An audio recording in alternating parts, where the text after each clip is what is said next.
What is up, everyone? Welcome back to another video today, and in this video we are doing the fourth installment of my collection. Today we are going to be taking a look at my fleet of United Airlines aircraft.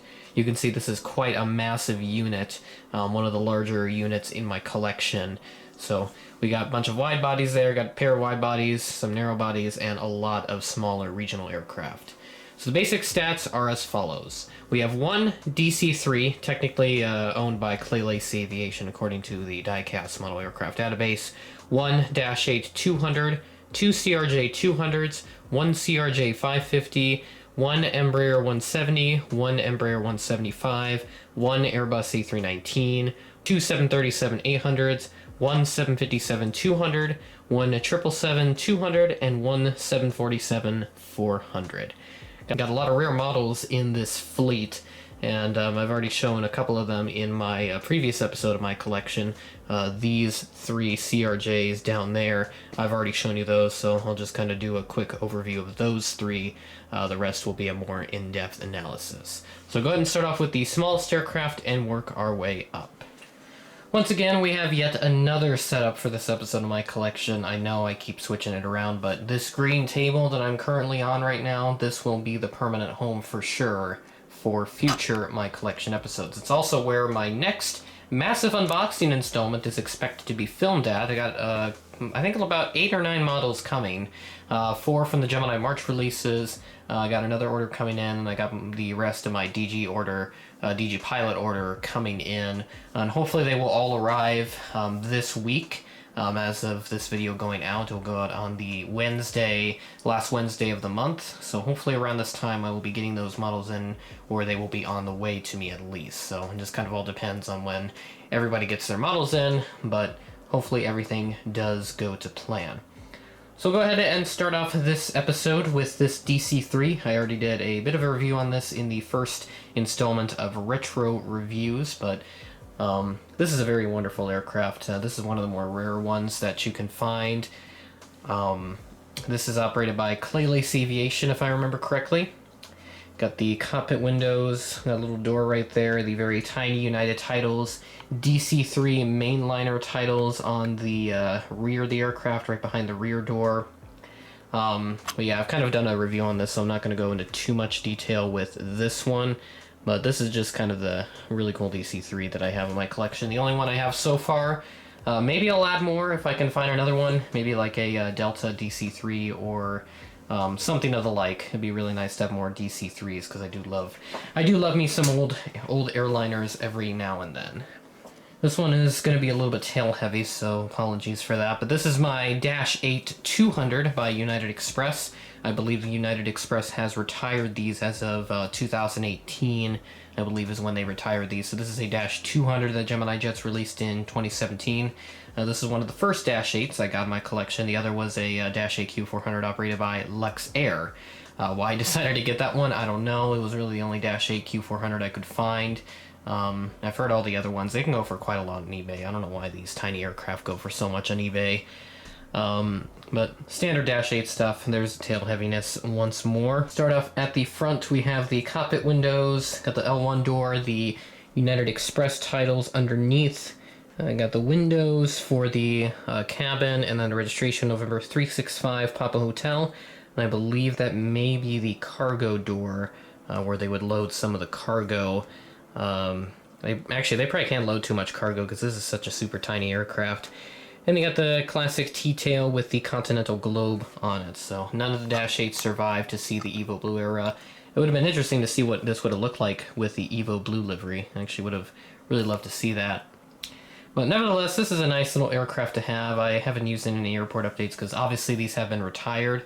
But this is just nice to have in the collection anyways, in case, I want to use a Dash 8 for something, like if a charter one comes in, or even we had that Department of Justice Dash 8 Q400 come in. I have that Luxair, so I could definitely repurpose that into a DOJ Q400 if I really wanted to. So, next 3. As mentioned, I did go over these in a previous episode of my collection. So we have the 2 CRJ-200s, got the Continental Globe, and then the Battleship Gray, and then the Evo Blue 550. All of these are Gemini Jets, and so are these first 2 as well. These are really nice additions to have. The Battleship Gray, I don't know what I will do. Maybe repurpose it into a Delta connection. I think that's what I might do. The Delta CRJ 200s are kind of rare, and you can't really find them that easily for cheap. But this is just kind of me quickly going over these three. So, got the Continental Globe right there in Christmas 2020. This one I got in April of 2020, and then this one I got in March of 2020. So all three of these are relatively new additions to the fleet, with United being the oldest edition out of these three. So we'll move over to the Embraers. Here we have this United Express Embraer 170. This is a Republic Airways example and is my only Herpa model in the collection. So this is a little bit of an interesting pickup. I know Gemini Jets did one, but I did find this Herpa example for a decent price. Got this in Christmas of 2019, I believe it was. Yeah, Christmas 2019. So this was a really nice pickup. Definitely do not regret buying this. So we have the cockpit windows, got a tiny Star Alliance logo under there, if you can even see that. The camera's wanting to focus on something else. Got the L1 door, United Express titles, and I believe we do have tiny operated by Republic Airways titles. There's some like text down there, but I think it's the it's listing who the operator is. So I got the landing gear as well, which I believe is plastic, classic Herpa wings. They very rarely delve into the 400 scale market. They always do 500 scale models. So Herpa typically does not get to make new arrivals into my collection. Herpa typically does not get to see me buy new models for my collection. So this is just really the only Herpa model I have at the moment. I know they have other 400 scale models, but for now this will probably be the only one as of now. Moving on over, we have this United Express Embraer 175 in the new colors by Gemini Jets. And I know I got the camera at a higher angle so that way you can't see the horrific wing flex. So I'll just kind of angle it with the camera so that you can see better. Yeah, that is not how it's supposed to be. I don't know why Gemini did that. Probably poor instructions on how to glue the wings into the fuselage. But this one I got in Massive Unboxing 5. I did initially order this for Massive Unboxing 4, but I did get sent another model instead, which is actually coming up right after this one. So I reordered it for Massive Unboxing 5. Thankfully I did get it, which I do appreciate. This is back when I ordered from Easy Toys, but I do not anymore. So to start off, we have the cockpit windows, which are a little bit misprinted, but that's how Gemini usually goes. Got the Star Alliance logo, connecting people united in the world. Looks to be a little dirty there. Got the L1 door, and I believe that says operated by, I think that's ExpressJet, if I look on there. Yep, it's operated by ExpressJet. I believe they have now ceased operations, so I'm not sure who operates it at this moment, but this is who was operating it at the time that Gemini released this model. Got the United Express titles, which haven't changed too much, especially when we do compare it to my 170. I don't think it's really changed at all.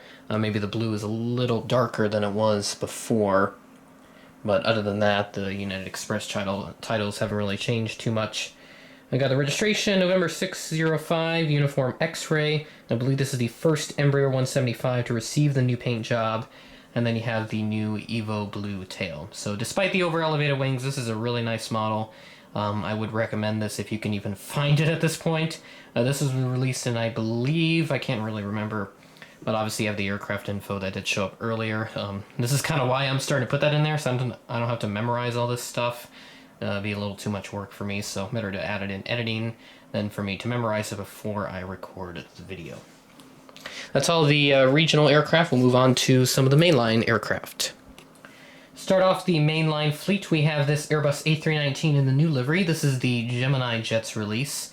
A little bit distinguishable for the Panda one, I believe, is that the wing colors are different and the United billboard titles are printed on a little differently. But the registration is the same, November 876 Uniform Alpha. I believe this is the first A319 that got the new livery for United Airlines, so that's kind of what Gemini does. They always do the first of any aircraft that gets a new livery. So start off at the front, we have the cockpit windows, got the Star Alliance logo, connecting people united in the world underneath. L1 door, got the nose landing gear, which looks significantly better on this compared to some of the other models I have from this aircraft family type. Got the United titles, and then the registration, the IAE engines.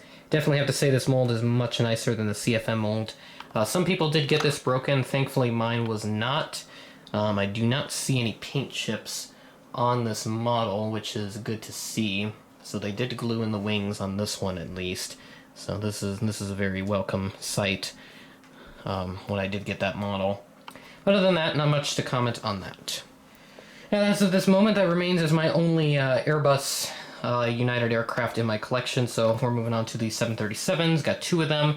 This is the first one. This is the NG release from sometime around 2019. This is my first ever NG model for the collection. I have to say, this is really, really nice. So this is the Continental Globe one. I do have the Evil Blue one.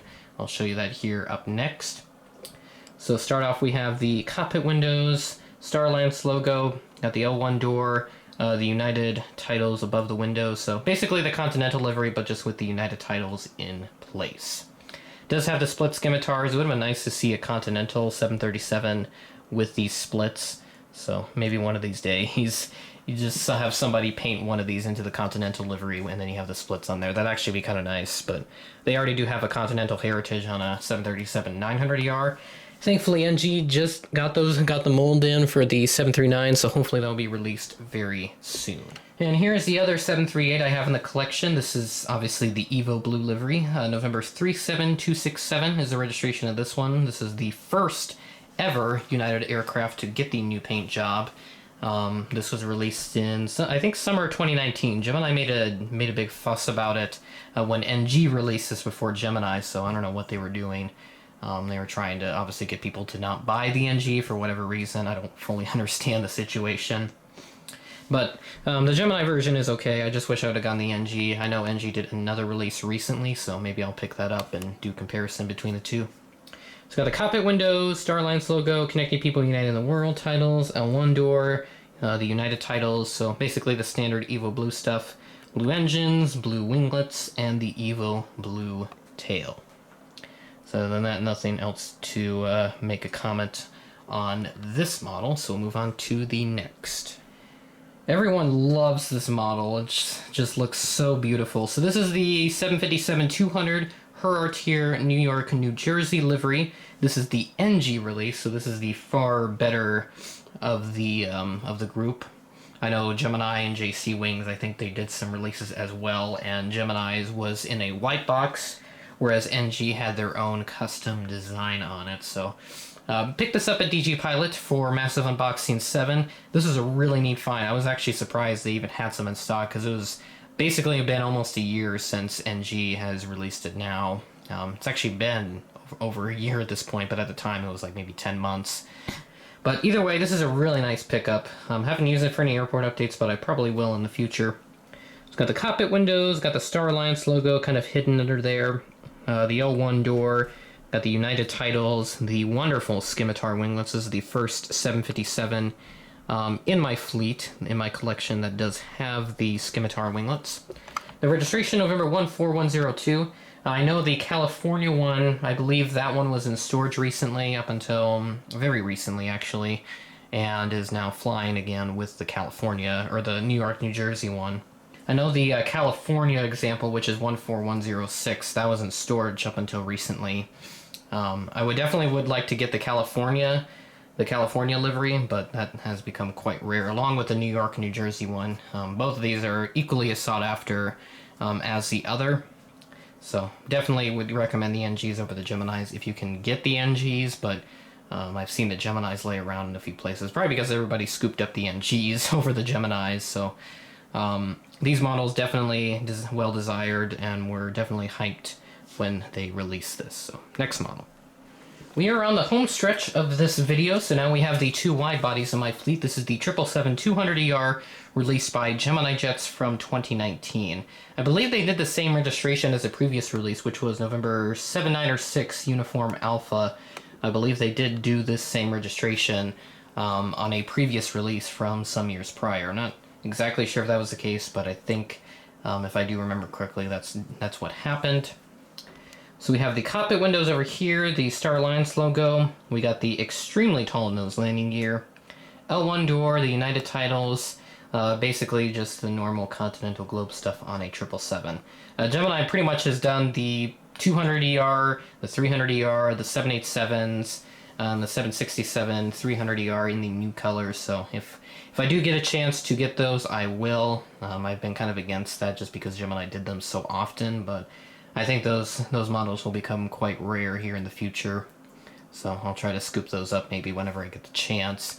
That way I have a little bit more wide body action in my collection. And finally, to round out the video, we have this 747-400 Saul Bass livery by Gemini Jets. This is the 2012 release, and I believe this is one of the rarest Gemini Jets models out there, along with the original 1998-1999 release that they did way back when the company was founded. So this is the newer release, and this one looks just as good as the old one, I'm sure. So here we have the cockpit windows. You got the passenger doors that go forward of the cockpit windows. I think this is really the only aircraft that has that happen. Got the wonderful orange, red, and blue cheat lines, and then you got the United tulip along with the United titles. So this is I believe this is a newer version of the livery, because I think an older version had the United titles that were much smaller than what they are on this aircraft. The registration of this one is November 184 Uniform Alpha. Obviously, United has retired all their 744s. I'm not sure where this one ended up, if it ended up with like Atlas or something, or UPS for freighter. And then you got the wonderful tulip on the tail. This does have rolling landing gears, and I just love this model to bits. It has a little bit of wear and tear, the paint's kind of wearing off in some places, but other than that, the model is in excellent condition. So maybe in the future I'll sell this for a good amount of money, since this does go for quite a bit on eBay. And that's pretty much all the collection. So I got one on order, which is the United CRJ 200 in the new colors, released by Gemini Jets. Hopefully that'll be coming this week. Pending that Waffle Collectibles gets them in. He's been a little slow, so hopefully he does get them in through his network of distributors. Other than that, I have no other United models on order, and just really looking forward to seeing that along with the rest of the Gemini March releases and everything else I got coming for Massive Unboxing 8. And this is where you will see this unboxing video filmed. So with that being said, that is the end of the video. Thanks for watching, and I will catch you in the next one.